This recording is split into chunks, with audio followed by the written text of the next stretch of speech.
আমার জীবনের গোটা হিসাবটা যদি এমন হয় যে গোনার পাল্লা বেশি ভারী আর নেকির পাল্লা হালকা, কত মানুষ এই রাতে ঘুমায়, সকালবেলায় আর ঘুম থেকে উঠতে পারে না। কারণ হাজারো মানুষের ঘটনা এমন, রাতের বেলা সুস্থ বিছানায় ঘুমিয়েছে, সকালবেলা মানুষ ডাকাডাকি করে উঠে না। দরজা ভেঙে ভেতরে ঢুকার পরে দেখা হয় রাতে সুস্থ যেই মানুষটা শুয়েছিল এখন আর সে দুনিয়ায় নাই। ঘুমকে বলা হয় মৃত্যুর মতো, আন্নাউমু কাল মাউত, ঘুম মৃত্যুর মতো। বলে রাতে বিছানায় ঘুমাইলাম, যদি ঘুম ভাঙে সকাল, না ভাঙলে শুরু হয়ে যাবে পরকাল। এই চিন্তা হয়তো তার মধ্যে আসবে, ও চিন্তা করবে আরে আমিও যদি আজকে আমার এই রাতের ঘুম শেষ ঘুম হয়ে যায়, আল্লাহ তাআলার সামনে হয়তো গুনার বোঝা নিয়ে আমাকে উপস্থিত হওয়া লাগবে। এই যে মানুষের আত্মচিন্তা, এটা মানুষের জীবন পরিবর্তনের কারণ হয়। এইবার হয়তো ও একাকী নিভৃতে আল্লাহ তাআলার কাছে চোখের পানি ছেড়ে দিয়ে বলবে, আল্লাহ জীবনে তো পাপ কম করলাম না, দুনিয়ার মানুষ আমার পাপের খবর না জানলেও আপনি জানেন। আয় আল্লাহ আমারে আপনি মাফ করে দেন, আমি তওবা করতেছি, আর কোনোদিন গুনাহ করব না। অতীতের গুনাহগুলো মাফ করে দেন আল্লাহ, আগামীতে আর আমি গুনাহ করব না। আল্লাহ না করুন। এইভাবে খালেস ভাবে আল্লাহ তাআলার কাছে তওবা করবার পর ওই লোকটা যদি রাতের বেলা মারা যায়, আশা করা যায় কিয়ামতের দিন আমল নামায় গুনাহ শূন্য নিয়ে এসে হাজির হবে।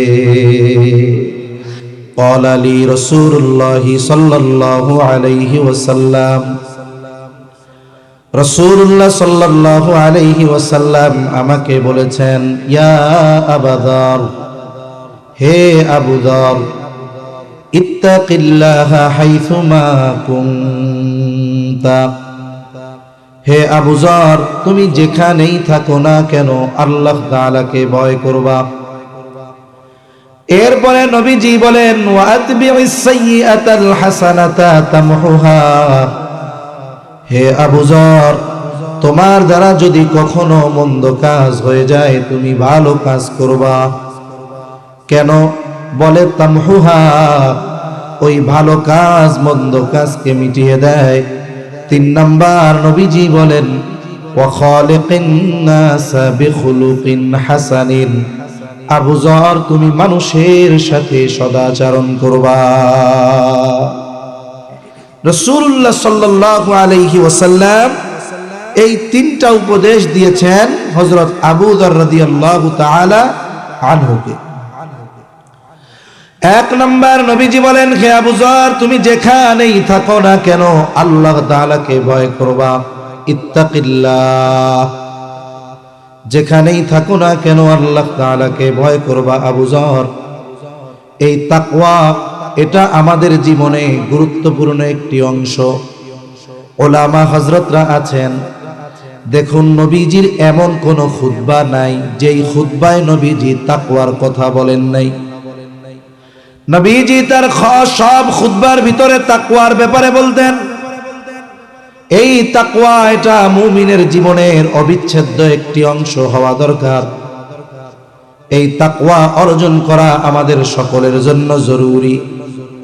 সাথে সাথে শুধু নবীজি বলেছেন তা নয়, আল্লাহ তাআলা কোরআনুল কারীমের মধ্যেও বারবার তাকওয়ার কথা বলেছেন, তাকওয়ার ব্যাপারে উপদেশ দিয়েছেন। আমি বড়দের কিছু কথা শুধু নকল করে আপনাদেরকে একটু শোনায় দিব, কারণ নিজের থেকে বলার মতো যোগ্যতা নাই, থলিতে কিছু নাই, আরেকজনের এটা শোনাইতেছে। বলে আল্লাহ তাআলা কোরআনুল কারীমের মধ্যে তাকওয়া অর্জনের কথা বলেছেন। কখনো সমগ্র মানব সম্প্রদায়কে উদ্দেশ্য করে বলেছেন, ইয়া আইয়ুহান নাসুত্তাকু রাব্বাকুম। আবার কখনো স্পেসিফিক ভাবে আলাদাভাবে মুমিনদেরকে উদ্দেশ্য করে আল্লাহ তাআলা বলেন, ইয়া আইয়ুহাল্লাযীনা আমানুত্তাকুল্লাহ। কখনো সব মানুষকে উদ্দেশ্য করে আল্লাহ তাআলা বলেন, হে মানব সম্প্রদায় তোমরা তোমাদের রবকে ভয় করো। আবার কখনো বলেন ইমানদারদেরকে উদ্দেশ্য করে যে হে ইমানদারেরা তোমরা আল্লাহ তাআলাকে ভয় করো। বলে মানুষদের উদ্দেশ্য করে কোন তাকওয়ার কথা আল্লাহ বলছেন, আর ইমানদারদেরকে উদ্দেশ্য করে কোন তাকওয়ার কথা বলেছেন? বলে তাকওয়ার সর্বনিম্ন স্তর হলো ঈমান আনা। একটা মানুষ যখন বেঈমান, ঈমান আনছে আর কিছুই করে নাই, বলে ও মুত্তাকি, তবে একেবারে প্রাইমারি মুত্তাকি, প্রাথমিক স্তরের মুত্তাকি। এজন্য যখন আল্লাহ তাআলা সমগ্র মানব সম্প্রদায়কে উদ্দেশ্য করে বলেন, হে মানব সম্প্রদায়, তোমরা আল্লাহ তাআলাকে ভয় করো, এই জায়গায় উদ্দেশ্য হলো যে হে মানব সম্প্রদায়, তোমরা তোমাদের রবের উপরে ঈমান আনো। কারণ আল্লাহ তাআলা হলেন সকল সৃষ্টির রব। আল্লাহ তাআলাই বলেন আলহামদুলিল্লাহি রাব্বিল আলামিন। আল্লাহ তাআলা হলেন জগৎ সমূহের রব। আল্লাহ তাআলা বলেন নাই আলহামদুলিল্লাহি, যে সকল প্রশংসা আল্লাহর জন্য, যিনি কি বলে রব্বিল মুমিনিন, এই কথা আল্লাহ বলেন নাই। রব্বিল মুসলিমিন আল্লাহ তাআলা বলেন নাই, তিনি বলেছেন আলহামদুলিল্লাহি রব্বিল আলামিন। তার মানে আল্লাহ তাআলা জগৎ সমূহের মধ্যে যত প্রাণী আছে, যত মানুষ আছে, যত ধর্ম আছে, সব ধর্মের সব বর্ণের মানুষের রবকে। তাহলে যখন সমগ্র মানব সম্প্রদায়কে উদ্দেশ্য করে তাকওয়ার কথা আল্লাহ তাআলা বলেন, তখন উদ্দেশ্য হলো হে মানব সম্প্রদায়, তোমরা তোমাদের রব আল্লাহ তাআলার উপরে ঈমান আনো। আবার যখন আল্লাহ তাআলা ঈমানদারদেরকে উদ্দেশ্য করে বলেন, ইয়া আইয়ুহাল্লাযীনা আমানুত্তাকুল্লাহ হাক্কা তুকাতিহি ওয়া লা তামুতুন্না ইল্লা ওয়া আনতুম মুসলিমুন। আল্লাহ তাআলা বলেন, হে ঈমানদারেরা, তোমরা আল্লাহ তাআলাকে ভয় করো, ভয় করার মতো ভয় করো। সাথে সাথে আল্লাহ তাআলা বলেন ওয়ালা তামুতুন্না ইল্লা ওয়া আনতুম মুসলিমুন। আল্লাহ তাআলা বলেন, আর তোমরা মুসলমান না হয়ে মৃত্যুবরণ করো না। যদি শব্দ বিন্যাসের দিকে আমরা খেয়াল করি, বুজুর্গানে দিন বলেন আল্লাহ বলছেন মুসলমান হয়ে মরার জন্য, তার মানে মুসলমান না হয়ে মরলে অবস্থা খারাপ হয়ে যাবে। বলে মুসলমান যদি হইতে হয় কি হইতে হবে? বলে তোমার আগে মুত্তাকি তো হতে হবে। একজন মানুষ যখন মুত্তাকি না হয়, সে আসলে মুসলমান হইতে পারে না। এখন ইমানদার তো ঈমান আনার দ্বারা প্রথম শ্রেণীর মুত্তাকি হয়েই গেছে। এখন তাকে কোন শ্রেণীর মুত্তাকি হওয়ার জন্য আল্লাহ তাআলা বলতেছেন? যেমন বাংলাদেশে অনেক বাহিনী আছে, এর মধ্যে একটা বাহিনী হলো পুলিশ বাহিনী। পুলিশ বাহিনী আছে না, পুলিশ বাহিনী। মনে করেন একজন পুলিশের আইজিপি, পুলিশের প্রধান অথবা ডিআইজি, আর একজন হলো পুলিশের একেবারে নিম্ন স্তরের একজন কনস্টেবল, যে কোনোদিন থানার দরজা থেকে থানার ভেতরের চেয়ারেও বসার সুযোগ পায় নাই। এখন দুইজনই বাড়িতে গেছে, ওকে জিজ্ঞাসা করতেছে কনস্টেবল যে তুমি কিসের চাকরি করো? বলে আমি পুলিশ। ডিআইজি যে সেও বাড়ি গেছে, কি চাকরি করেন? বলে আমি পুলিশ। বলেন তো দুই পুলিশের মধ্যে তফাৎ আছে না নাই? পুলিশ প্রধান আর থানার গেট পাহারা দেওয়া পুলিশ, আর পুলিশের প্রধান পুলিশ, দুই পুলিশ কি এক নাকি?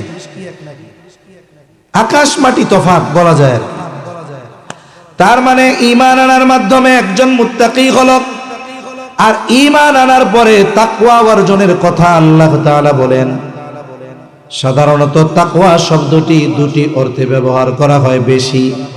বলে এক নাম্বার, তাকওয়া শব্দের অর্থ হলো ভয় করা। এখন কেমন ভয় আল্লাহ তাআলাকে করতে হবে? বলে সমাজের মানুষ অপর আর একটা মানুষকে দুইটি কারণে ভয় করে।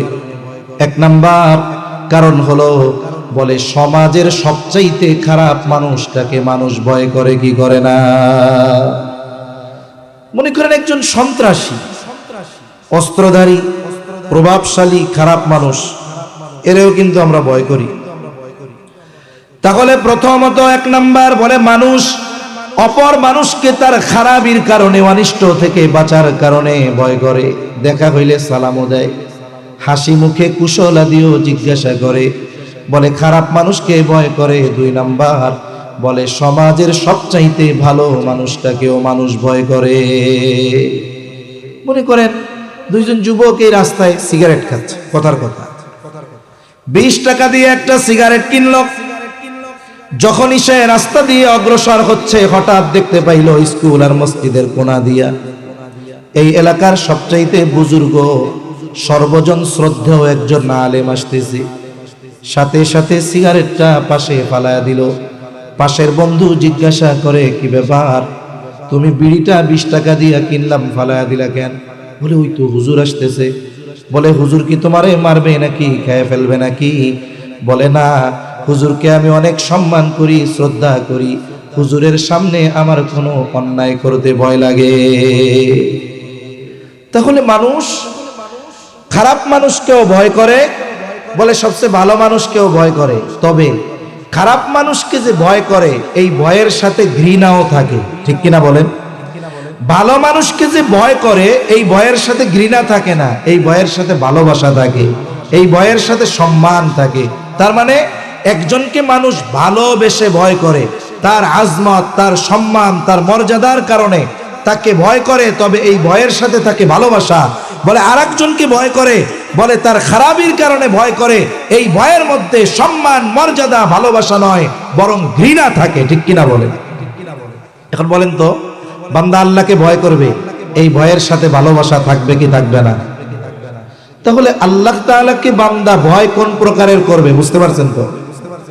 তাহলে তাকওয়ার একটা অর্থ বলে ভয় করা। ভয় করা, বান্দা আল্লাহ তাআলাকে ভয় করবে, আল্লাহর আজমতের দিকে খেয়াল করে। বলে এই ভয়ের মধ্যে থাকবে মহব্বত, ভালোবাসা। তাকওয়ার আরেক অর্থ বলে বেঁচে থাকা, বিরত থাকা। কিসের থেকে বেঁচে থাকবে, বিরত থাকবে? বলে আল্লাহ তাআলা বান্দাকে যেই কাজগুলো করতে মানা করেছে, সকল নিষেধ সমূহ থেকে বেঁচে থাকার নাম হলো তাকওয়া। এখন আসেন, এই দুইটা শব্দের সমন্বয়ে যদি আমরা ঘটাই, কি অর্থ হয়?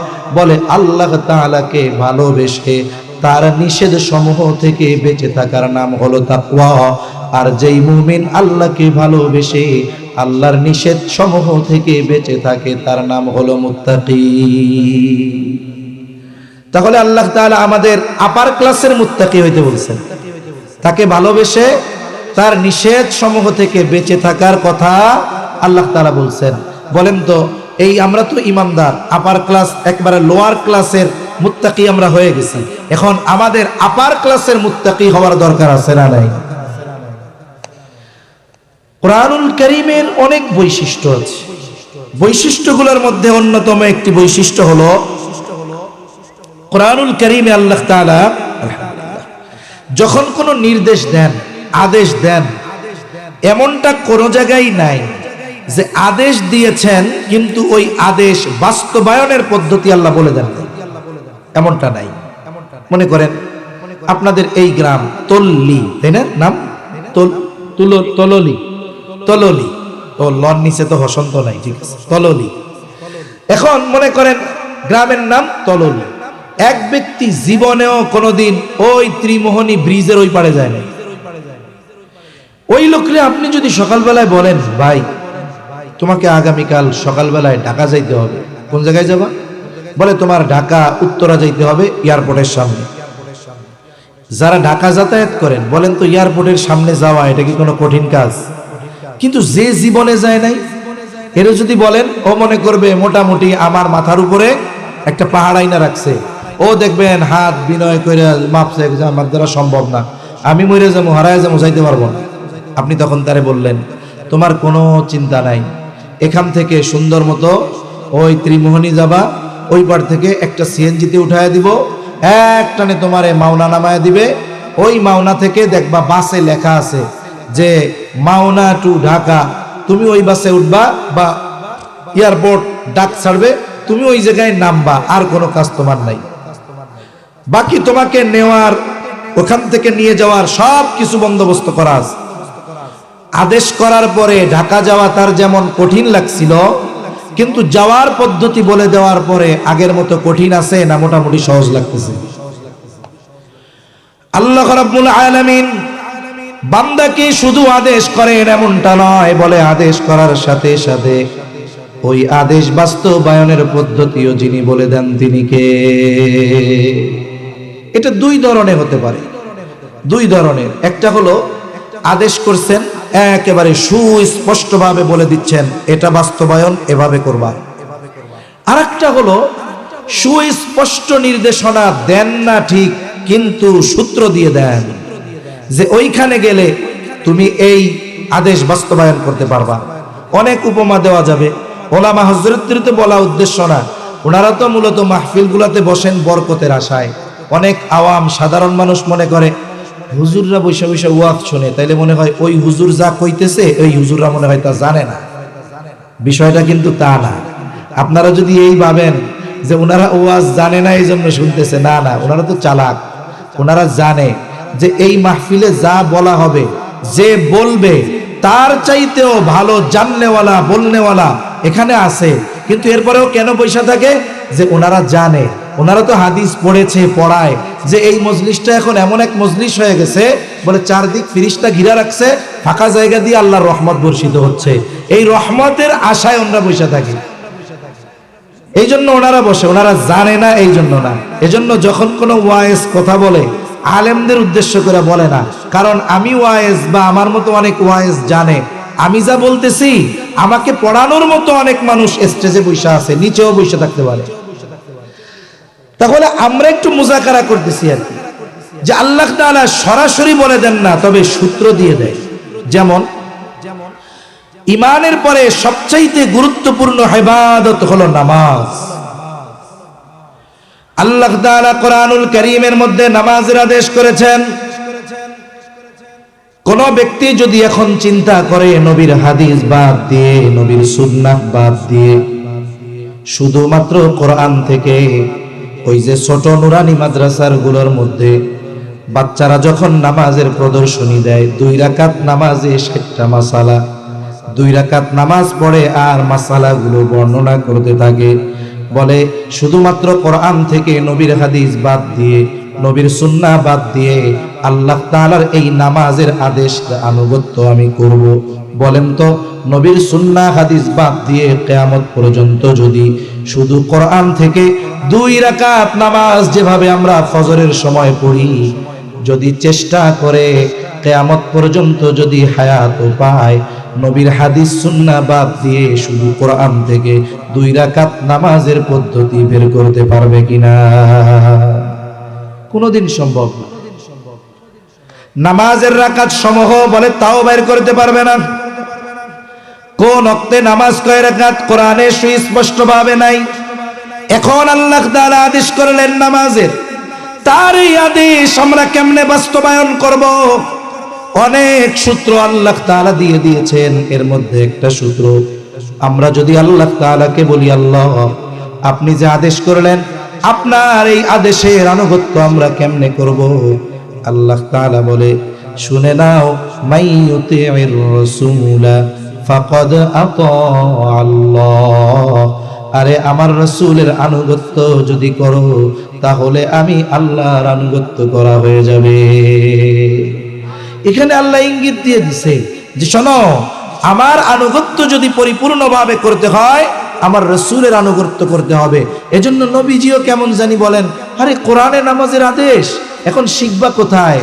বলে নামাজের আদেশ করেছেন আল্লাহ, নামাজ কোন ওয়াক্তে কয় রাকাত কিভাবে পড়তে হবে সেটা শিখিয়েছেন মুহাম্মাদুর রাসূলুল্লাহ সাল্লাল্লাহু আলাইহি ওয়াসাল্লাম। সাল্লু কামা রাআইতুমুনি উসাল্লি, নামাজ তো পড়বা, কিভাবে পড়বা? বলে আমাকে যেভাবে নামাজ পড়তে দেখো সেভাবে পড়ো। এজন্য রাসূল সাল্লাল্লাহু আলাইহি ওয়াসাল্লাম উম্মতকে, সাহাবায়ে কেরামকে প্র্যাকটিক্যাল ভাবে নামাজ শিখিয়েছেন, কিন্তু নামাজের আদেশ কে দিয়েছেন? আল্লাহ।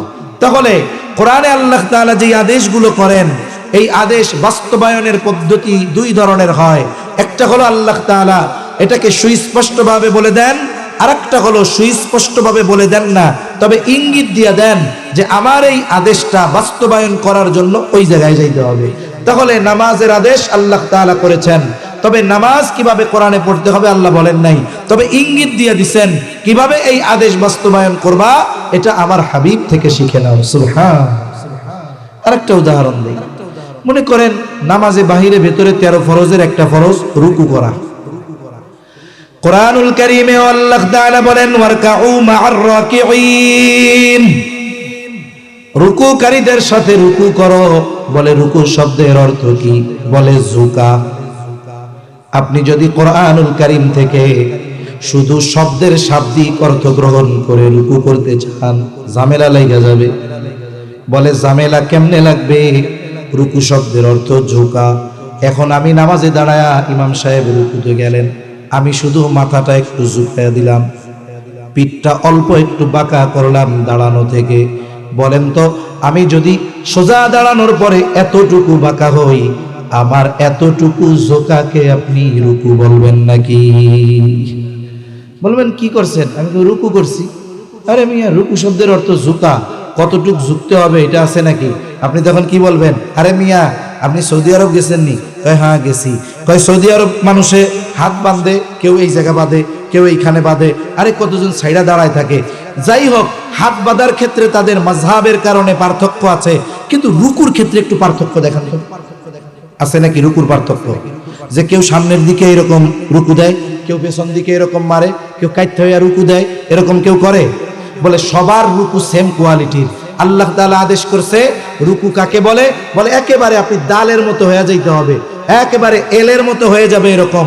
যখন আপনি মাজাটারে বাঁকা করবেন, মাথা আর পিঠ এমন সমান হবে, বলে মাথার উপর থেকে নিয়ে পিঠের উপরে যদি একটা লাকড়ি রেখা দেওয়া হয়, একেবারে সমান সমান হয়ে যাবে। এই রকম বাঁকা হওয়াকে নামাজের রুকু বলে। ঠিক কিনা বলেন? শিখাইছেন কে? মুহাম্মাদুর রাসূলুল্লাহ সাল্লাল্লাহু আলাইহি ওয়াসাল্লাম।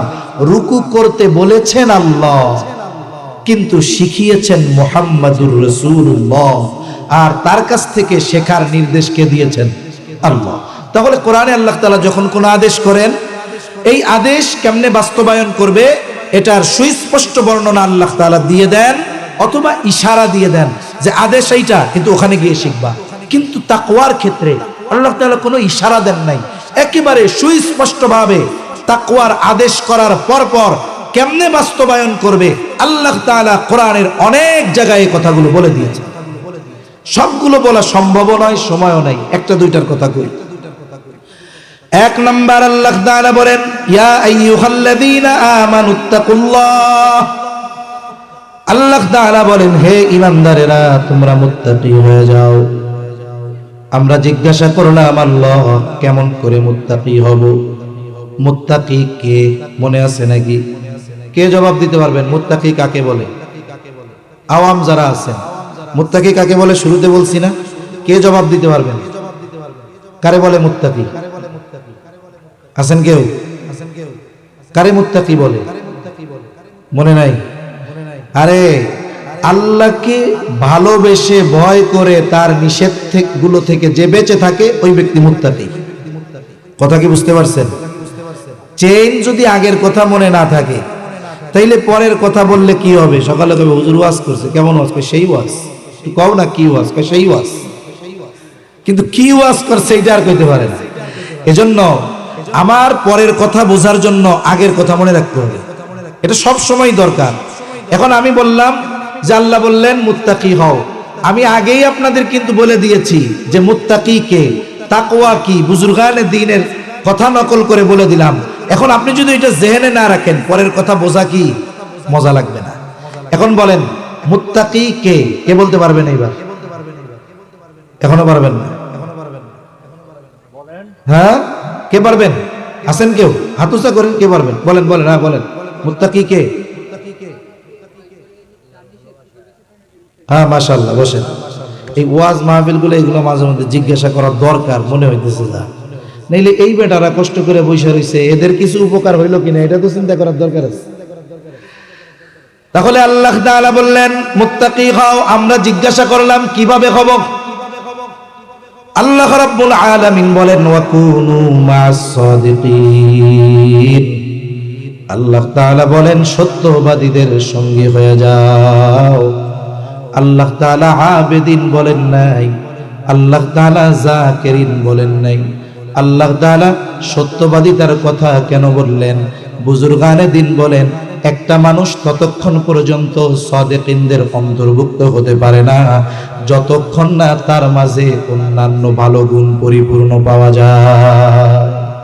তার মানে যে সাদিক বলে সে আবেদ, যে সাদিক বলে সে জাকের। কারণ জাকের না হইলে, আবেদ না হইলে সাদিক হওয়া তার জন্য সম্ভব ছিল না। একটু গল্প কই, একটু গল্প বলি। মনে করেন কিছু বিষয় আছে, একটা গুণ উল্লেখ করার দ্বারা বাকি অনেক গুণ তার মধ্যে পাওয়া যায়। এখন এক গ্রামে, গ্রাম অঞ্চলগুলোতে এখনো অনেক জায়গায় আছে ম্যাট্রিক আইয়া পাশ করলে মনে করে যে ও অনেক উচ্চ শিক্ষিত।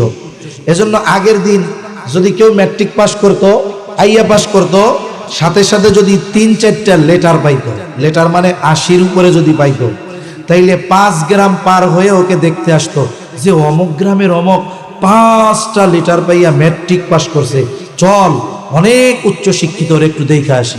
মানুষে দেখতে আসতো গ্রামে। এখন এইরকম প্রত্যন্ত অঞ্চলের একজন মানুষ, সে কোনো মতে শহরে আসছে। শহরে কিন্তু তখনও উচ্চ শিক্ষা ছিল, শহরে আসছে। এখন এই ছেলেটা এখানে শহরে এসে লেখাপড়া করছে, মনে করেন ঢাকা ইউনিভার্সিটিতে ভর্তি হয়েছে, অনার্স করছে, মাস্টার্স শেষ করছে। এখন সে কি করে, সে একটা বিষয়ের উপরে পিএইচডি করতেছে, সাথে সাথে বিসিএস কমপ্লিট করে একটা উচ্চ পদস্থ সরকারি কর্মকর্তা হিসাবে এক জায়গায় সে নিয়োগ পাইছে।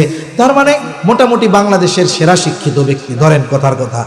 এখন ওই লোক তার ওই প্রত্যন্ত অঞ্চলে গেছে, কোন গ্রামে, বলে যেই গ্রামের মুরব্বীরা ম্যাট্রিক আইয়া পাশ করলে অনেক বড় শিক্ষিত পাবে।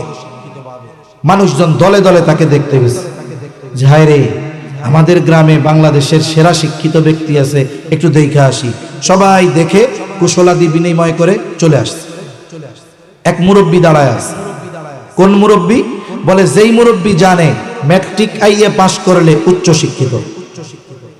সবাই চলে গেছে, উনি দাঁড়ায় আছে। এরপরে মুরব্বী গিয়ে ওই লোকের কাছে বলতেছে, বাজার শুনলাম তুমি অনেক বড় শিক্ষিত, তা তুমি কি লেখাপড়া করছো?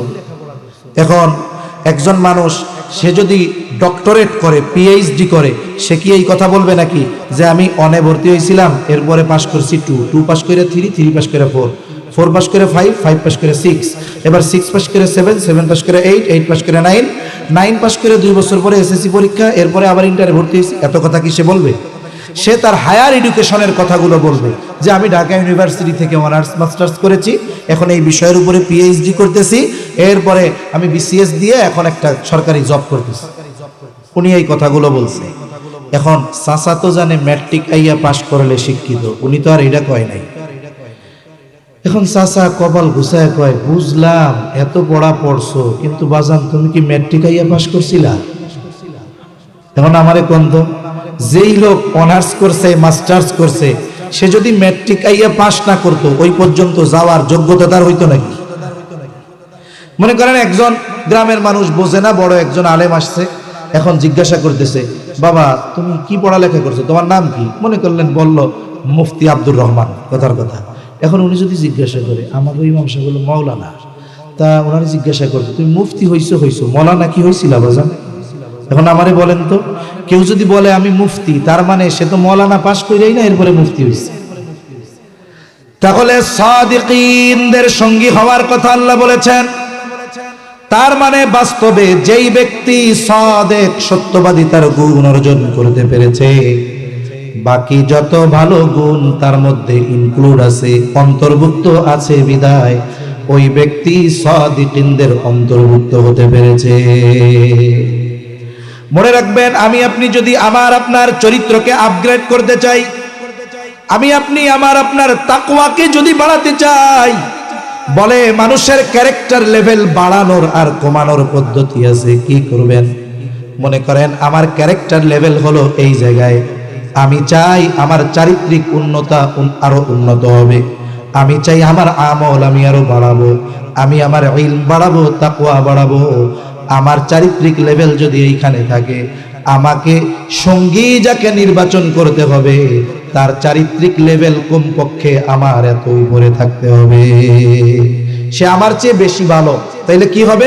আমি তার সাথে মেশার কারণে আমার চরিত্র আপ হবে। সঙ্গের প্রভাব আছে। কয় সঙ্গ দোষে লোহাও বাসে। কিন্তু আমার চরিত্র এই জায়গায়, আমি মিশি আমার চেয়ে খারাপ চরিত্রের একজনের কাছে, তাহলে কি হবে? বলে আমার চরিত্র আস্তে আস্তে ডাউন হবে। এই জন্য দেখেন সঙ্গের একটা প্রভাব আছে, আর একটা প্রবাদ আছে, সৎ সঙ্গ স্বর্গবাস, অসৎ সঙ্গ সর্বনাশ।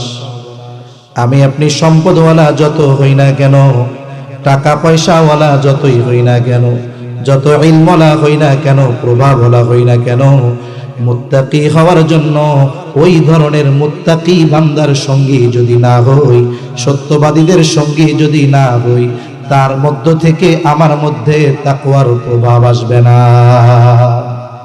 লোহা একটা শক্ত বস্তু, আর চুম্বক বলে এটা লোহার চাইতে দুর্বল, নরম। এখন চুম্বকের মধ্যে একটা গুণ আছে, সে লৌহজাত পদার্থকে আকর্ষণ করতে পারে। লোহা শক্তিশালী হইলেও লোহার মধ্যে এই গুণ নাই। এখন লোহারও মন চায় আমিও যদি একটু চুম্বকের মতো আর একটা লোহারে টানতে পারতাম। এখন চুম্বকের কাছে গিয়ে লোহা যদি বলে কথার কথা, যে তোর মধ্যে যেই গুণটা আছে ওইটা আমারে দে, নইলে কিন্তু আমি লোহা তোর চাইতে শক্ত, পিটাইয়া তোরে টুকরা টুকরা করে ফেলাম। বলেন তো, লোহা পিটাইয়া যদি চুম্বকরে চূর্ণ বিচূর্ণ কইরাও ফেলে, চুম্বকের গুণ ওর মধ্যে আসবে?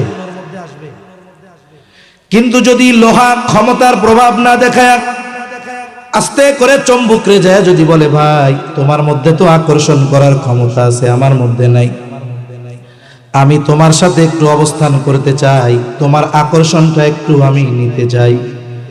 এইবার সুন্দর মতো নত শিকার হয়ে ওই লোহার টুকরা যদি 1 মাস চুম্বকের সাথে লেগে থাকে, এরপরে চুম্বক থেকে লোহাটাকে বিচ্ছিন্ন করবেন, বাড়িতে আইনা ওই লোহাটাকে যখন আরেক লোহার দিকে আকর্ষণ করা হবে, দেখবেন সে অন্য লৌহজাত দ্রব্যকে তার দিকে টেনে আনতেছে।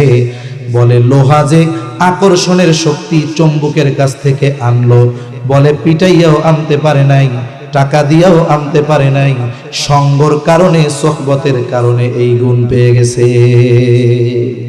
এজন্য আপনাদের জন্য তো সুযোগ ভালো, ঘরে ঘরে আলেম আছে, বড় বড় আলেম দাও।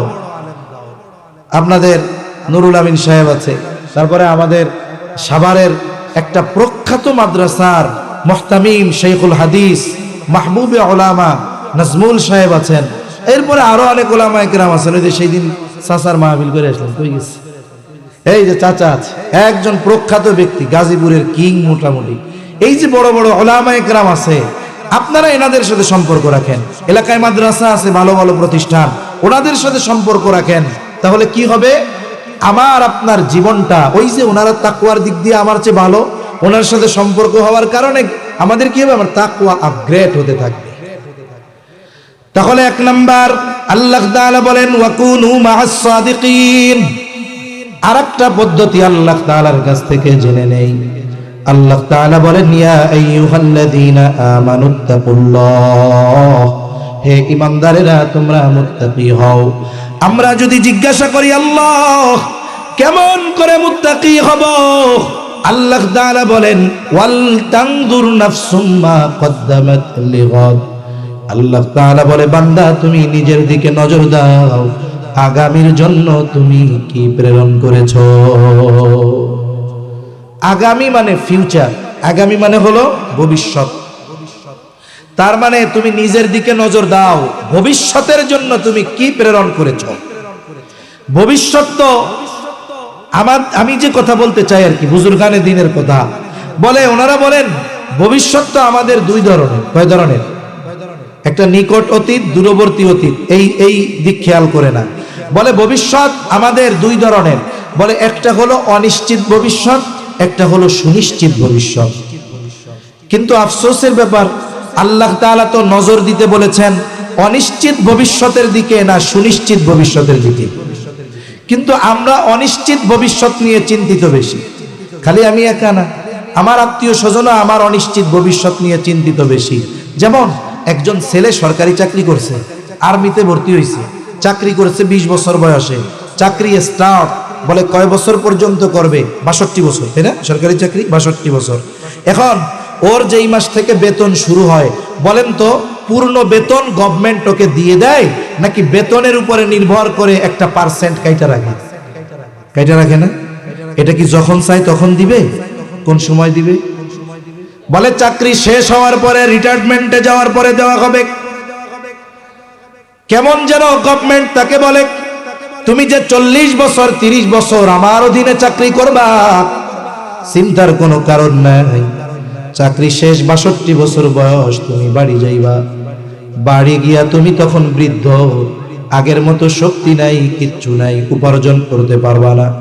গভর্নমেন্ট কেমন যেন বলে, চিন্তা করিও না, আমি তোমার থেকে যেই টাকাগুলো অল্প অল্প করে কেটে জমাচ্ছি, তুমি যখন বাড়িতে যাইবা যেই পরিমাণ টাকা জমবে তার দ্বিগুণ পরিমাণ তোমাকে দিয়ে আমি বাড়ি পাঠাবো। কেন? বলে 62 বছরের পরে বাড়ি যায় বৈশা বৈশা খাবা, টেনশন নাই, আবার মাসে মাসে তোমারে কিছু টাকাও দেওয়া হবে, পেনশন দেওয়া হবে তোমারে। তাহলে দেখেন, সরকার তার বুড়াকালে ভালো থাকার চিন্তা করে টাকা জমায়, ও নিজে ডিপিএস খুলে। এটা খোলা জায়েজ না না জায়েজ এটা পরের কথা, মানে টাকা জমায়। কেন জমায়? বলে চাকরি তো একদিন থাকবে না, চাকরির পরে যেন নিশ্চিন্তে বসে বসে খেতে পারি, এই জন্য জমাই। এখন বলেন তো, সরকারও টাকা জমায়, সেও জমায় ভবিষ্যতে ভালো থাকার জন্য। এই যে যেই ভবিষ্যতে ভালো থাকার জন্য টাকা জমায়, এই ভবিষ্যৎ তার জন্য অনিশ্চিত নাকি সুনিশ্চিত? ওই পর্যন্ত বাঁচবে কিনা এর কোনো গ্যারান্টি নাই, অথচ ওই সময় কি খাবে এটা নিয়ে টেনশনে শেষ। অথচ আল্লাহ তাআলা আমাদেরকে সুনিশ্চিত ভবিষ্যতের দিকে নজর দিতে বলেছেন। বলে সুনিশ্চিত ভবিষ্যৎ কি? বলে সুনিশ্চিত ভবিষ্যৎ হলো কবর, সুনিশ্চিত ভবিষ্যৎ হলো হাসর, সুনিশ্চিত ভবিষ্যৎ হলো জান্নাত অথবা জাহান্নাম। এই পরকাল হলো সুনিশ্চিত ভবিষ্যৎ। আল্লাহ তাআলা কেমন যেন বলে, বান্দা তুমি তোমার নিজের দিকে নজর দাও, সুনিশ্চিত ভালো ভবিষ্যতে অনন্তকাল ভালো থাকার জন্য তুমি কি পাঠাইছো। এই হিসাব করা আমাদের সকলের দরকার। এজন্য বুজুর্গানে দিন মুহাসাবার কথা বলেন, হিসাবের কথা বলেন, মানে টাকা পয়সার হিসাবের কথা না। কিন্তু আবার আমরা তো হিসাব বলতে বুঝি টাকা পয়সার হিসাব মনে হয়, না না, জীবনের হিসাব করার দরকার। আমার গোনার ভালো কাজের হিসাব আমার করা দরকার। আপনাদের বাজারে বড় ব্যবসায়ী আছে না, সবাই তো আর বড় ব্যবসায়ী, সব ব্যবসায় সফল হয় না। কিছু ব্যবসায়ী আছে অল্প পুঁজি নিয়ে পরিশ্রম করে নিয়মতান্ত্রিকতার সাথে বিজনেস করার কারণে 100 টাকার পুঁজিওয়ালা এক সময় কোটি টাকার পুঁজিওয়ালা হয়ে যায়। আবার কতজন দেখছি বাপ বিদেশ থেকে আসছে কোটি টাকা নিয়ে, পোলা বেকার, বিবাহ শাদী কেউ দেয় না। এখন পোলা কয়, আব্বা চাকরি বাকরি তো হবে না, এক কাজ করেন, আমার এই ত্রিমোহনী বাজারে 50 লাখ টাকা দিয়ে একটা দোকান উঠায় দেন। সুন্দর মতো 50 লাখ টাকা দিয়ে দোকান সুন্দর মতো ভইরা দিছে, কিন্তু ছেলে তো এক্সপিরিয়েন্স নাই ব্যবসার, সে তো পরিশ্রম করে ব্যবসায়ী হয় নাই। এই 50 লাখ টাকার পুঁজি নিয়ে বসছে, 1 বছর পর দোকানে খালি তাক দেখা যায়, মালের কোনো খবর নেই। আছে না নাই? আবার আরেকজন 100 টাকার পুঁজি নিয়ে শুরু করছে, 20 বছর পরে সে আজকে কোটি টাকার মালিক। সেই দিন দেখতেছিলাম একজনের গল্প, একজন আলেম তার ইন্টারভিউ নিচ্ছে, বলে করোনার মধ্যে সে 2500 টাকার পুঁজি দিয়ে ব্যবসা শুরু করছে। তাকে জিজ্ঞাসা করছে, এখন আপনার এই বিজনেস ভ্যালু কত? তার মানে আপনার কত টাকার পুঁজি আছে? বলে আমার বিজনেস ভ্যালু এখন 1 কোটি টাকা। শুরু করছেন কত দিয়া? বলে 2500 টাকা দিয়ে। তার পরিশ্রম অধ্যবসায় তাকে এক সময় যুগ ঘোরা লাগে নাই, কয়েক বছরের মধ্যে তার পুঁজি কোটি টাকা হয়ে গেছে। এই যে বাজারের ব্যবসায়ীরা হুট করে বড় হয়ে যায়, বড় ব্যবসায়ী হয় নাই। ব্যবসা যারা করে, এই ব্যবসায়ীরা দোকান যদি, মার্কেট যদি 10টায় বন্ধ হয়, সে 9টার সময় দোকানের শাটার নামিয়ে দেয়। 1 ঘন্টা ভেতরে বসে বসে হিসাব করে। কি হিসাব করে? 4 ধরনের হিসাব করে। কয় ধরনের? 4 ধরনের। 1 নাম্বার, আজকে বেচা কেনা কত হলো, হিসাব করে দেখে বাকি আর নগদ মিলে আজকের বেচা কেনা 1 লক্ষ টাকা। এরপরে হিসাব করে আজকে কত টাকার মাল কেনা হলো, এরপরে হিসাব করে আজকে বাকি কয় টাকা গেল। এই সব কিছুর সমন্বয়ে হিসাব করে আজকের বেচা কেনার মাধ্যমে আমার লাভ কত হলো। কারণ যে যে ব্যবসা করে এক্সপার্ট, অভিজ্ঞ, মুদি দোকানদার, ওনাকে গিয়ে জিজ্ঞাসা করবেন তোমার যে মালামালগুলো আছে এগুলো যদি 1 লক্ষ টাকা নগদ বিক্রি হয় কত লাভ হইতে পারে? ও হয়তো বলবে 15,000। ও যা বলবে এটার 19-20 হতে পারে, অনেক ডিস্টেন্স হবে না। রড সিমেন্ট ব্যবসায়ীরা যদি জিজ্ঞাসা করেন 1 লাখ টাকায় কত টাকা লাভ হবে, ও একেবারে যথাযথভাবে বলবে যে আমার 20,000 25,000 টাকা লাভ হবে। এখন দোকানদার হিসাব করে দেখে 1 লক্ষ টাকা বিক্রয়, কিন্তু এর মধ্যে 25,000 টাকা বাকি। তার হিসাব হলো 1 লক্ষ বিক্রয় হলে 20,000 টাকা লাভ হয়। এখন বলেন তো 1 লাখ বিক্রয় হয়েছে বাকি আর নগদ দিয়া, বাকি 25,000 নগদ 75,000। 1 লাখ যদি সেল হয় লাভ হয় 20,000, কিন্তু আজকের দিনের হিসাব টান দেওয়ার পরে দেখা যাবে যে আজকের দিনের যেই লাভের টাকা সেটা তার পকেটে নাই। কারণ লাভ 1 লাখে যদি 25,000 20,000 হয়, 25,000 যদি বাকি যায়, লাভের 20,000 তো গেছে, সাথে সাথে তার মোট পুঁজি এটা থেকেও 5,000 পাবলিকের পকেটে। আর মানুষের অভ্যাস এরকম। আমাদের দোকান ছিল ঢাকায়, এখনো মনে হয় 50-60,000 টাকা মানুষের কাছে পাবো, বাকি টাকা সহজে কেউ দিতে চায় না। এখন ও চিন্তা করতেছে এই গতিতে যদি প্রতি মাসে প্রতিদিন 1 লাখ সেল হয়, যে প্রতিদিন 25,000 বাকি 75,000 নগদ, তাইলে মাস শেষে তো আমার ব্যবসায়ী থাকবে না। এবারও কি করে, সব হিসাবের পরে কর্মচারীদের সামনে নিয়ে ব্রিফিং দেয়, বলে এই শোনো, আগামীকালকে থেকে আমার 1 লক্ষ টাকা বেচা কেনা লাগবে না, আমার 50,000 টাকা বেচা কেনা হোক, এটা হইতে হবে নগদ। 50,000 লাভ হবে, বিক্রি হবে, আমার 10,000 লাভ থাকবে। আমার 1 লাখ বেচা কেনা কইরা 25,000 লাভ দিয়া বাকি 20,000 লাভ করার দরকার নাই। শোনো, আগামীকাল থেকে যদি আমার আব্বাও বাকি চায়, খবরদার 1 টাকাও বাকি দিবা না। এই বলে দোকান বন্ধ করে বাড়ি চলে গেল। কি হলো? এই হিসাবের ফলাফলটা কি? এই হিসাবের পরে আগামী দিনের কর্মপন্থা নির্ধারিত হলো যে আগামীকাল সে তার ব্যবসা কিভাবে পরিচালনা করবে। অনুরূপভাবে প্রত্যেকটা মানুষ রাতে যখন বিছানায় ঘুমাবে, একেবারে শেষ সময় সে চিন্তা করবে আজকে দিনে আমার ভালো কাজ কত, আমার মন্দ কাজ কত। এখন হিসাব করছে, ভালো কাজ বেশি, মন্দ কাজ কম, তাহলে বোঝা গেল মোটামুটি ঠিক আছে, আগামী দিন থেকে মন্দ কাজ আরো কমানোর চেষ্টা করবে। আর হিসাব করার পর যদি দেখা যায় আজকে গোনার কাজ বেশি, নেকির কাজ কম, হয়তো তখন তার অন্তরের মধ্যে চিন্তা আসবে, আহারে আমার জীবনের গোটা হিসাবটা যদি এমন হয় যে গোনার পাল্লা বেশি ভারী আর নেকির পাল্লা হালকা। কত মানুষ এই রাতে ঘুমায়, সকালবেলায় আর ঘুম থেকে উঠতে পারে না। কারণ হাজারো মানুষের ঘটনা এমন, রাতের বেলা সুস্থ বিছানায় ঘুমিয়েছে, সকালবেলা মানুষ ডাকাডাকি করে উঠে না, দরজা ভেঙে ভেতরে ঢুকার পরে দেখা হয় রাতে সুস্থ যেই মানুষটা শুয়েছিল এখন আর সে দুনিয়ায় নাই। ঘুমকে বলা হয় মৃত্যুর মতো, আন্নাউমু কাল মাউত, ঘুম মৃত্যুর মতো। বলে রাতে বিছানায় ঘুমাইলাম, যদি ঘুম ভাঙে সকাল, না ভাঙলে শুরু হয়ে যাবে পরকাল। এই চিন্তা হয়তো তার মধ্যে আসবে। ও চিন্তা করবে, আরে আমিও যদি আজকে আমার এই রাতের ঘুম শেষ ঘুম হয়ে যায়, আল্লাহ তাআলার সামনে হয়তো গুনার বোঝা নিয়ে আমাকে উপস্থিত হওয়া লাগবে। এই যে মানুষের আত্মচিন্তা, এটা মানুষের জীবন পরিবর্তনের কারণ হয়। এইবার হয়তো ও একাকী নিভৃতে আল্লাহ তাআলার কাছে চোখের পানি ছেড়ে দিয়ে বলবে, আল্লাহ জীবনে তো পাপ কম করলাম না, দুনিয়ার মানুষ আমার পাপের খবর না জানলেও আপনি জানেন। আয় আল্লাহ, আমারে আপনি মাফ করে দেন, আমি তওবা করতেছি, আর কোনোদিন গুনাহ করব না। অতীতের গুনাহগুলো মাফ করে দেন আল্লাহ, আগামীতে আর আমি গুনাহ করব না। আল্লাহ না করুন। এইভাবে খালেস ভাবে আল্লাহ তাআলার কাছে তওবা করবার পর ওই লোকটা যদি রাতের বেলা মারা যায়, আশা করা যায় কিয়ামতের দিন আমল নামায় গুনাহ শূন্য নিয়ে এসে হাজির হবে। এজন্য রাতের চিন্তা যখন মানুষ একা থাকে, ও যদি মোবাইল নিয়ে শুরু করে, ও শুরু করবে ওয়াজ দিয়া, আর মোবাইল বন্ধ হবে ন্যাংটা ছবি দিয়ে।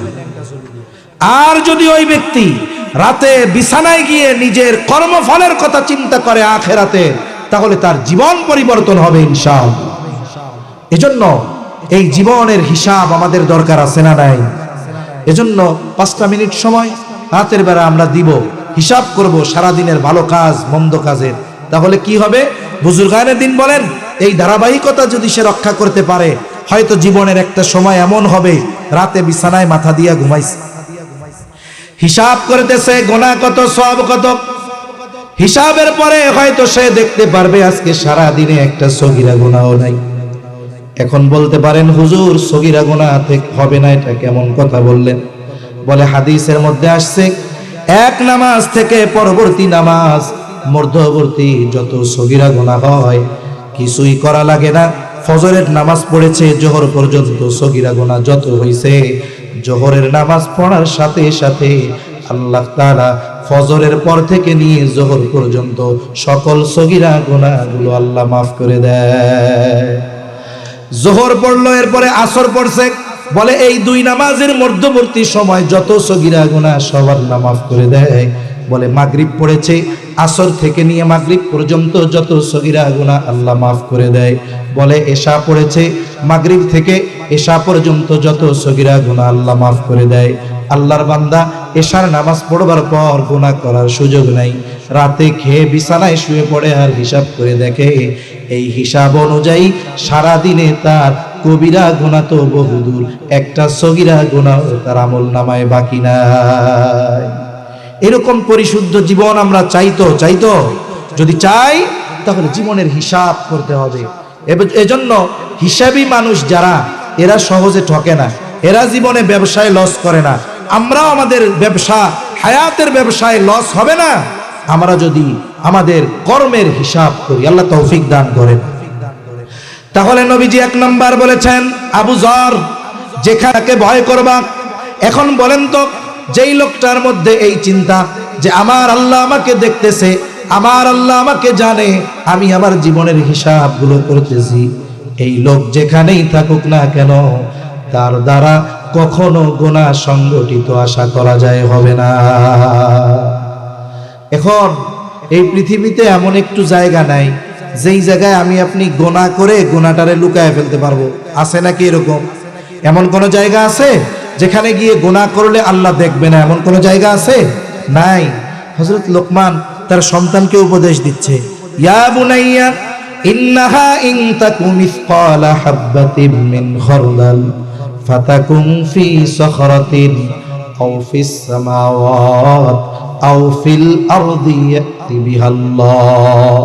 হযরত লোকমান তার সন্তানকে বলে, আমার সন্তান, তোমার ওই আমলটা যেটা সরিষা দানা পরিমাণ, ওই আমলটা যদি তুমি কোনো পাথরের মধ্যেও করো, আসমানেও করো, জমিনেও যদি করো, যেখানেই করো না কেন, তোমার আমলটা যিনি হাজির করবেন তিনি কে? কিয়ামতে আল্লাহ তাআলা শুধু কর্মকে হাজির করবেন না, কর্তাকেও হাজির করবেন। যিনি করেছেন তাকেও হাজির করবেন, তার কর্মকেও আল্লাহ তাআলা হাজির করবেন। তাহলে এই বিশ্বাস যদি আমার আপনার অন্তরে থাকে যে আমি পাথরের মধ্যে গুনাহ করলেও আল্লাহ তাআলা দেখবে, এই বিশ্বাস যার অন্তরে আছে, ওই যুবক সে দরজা আটকিয়ে 4 দেয়ালের মাঝে মোবাইল ছেড়ে দিয়ে গুনাহ করবে না। ওর চিন্তা কি, আমাকে দেখে কে? জোরে বলেন না কে? এজন্য তাকওয়া অর্জনের জন্য এই 3টা বিষয় আমরা মাথায় রাখি।